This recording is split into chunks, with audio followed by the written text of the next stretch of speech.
এভাবেই সে ভাবতে থাকে আমি একজন সো অ্যান্ড সো, অর্থাৎ টাকা তাকে কোথা থেকে এই এক মুহূর্তে টাকা তাকে কোথা থেকে কোথায় নিয়ে যাচ্ছে।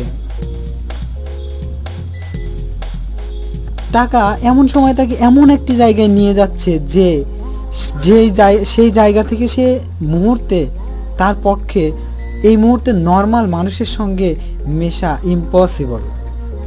এবং এক্ষেত্রে বিরাট একটি ভূমিকা পালন করছে সেই যে দুধের মাছিরা।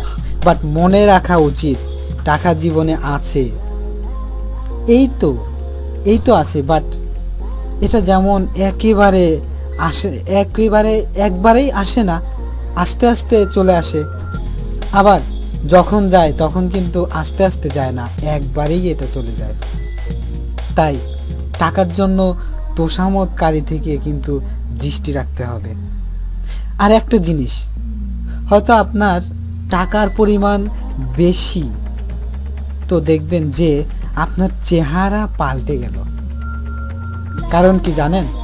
কারণ হচ্ছে আহাম্মকতা।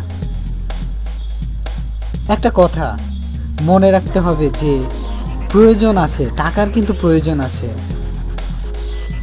টাকা আমরা কাজে লাগাবো, বাট টাকা যেন আমাকে কাজে না লাগাতে পারে।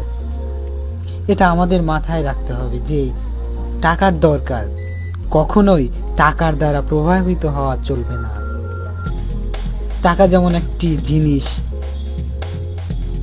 যার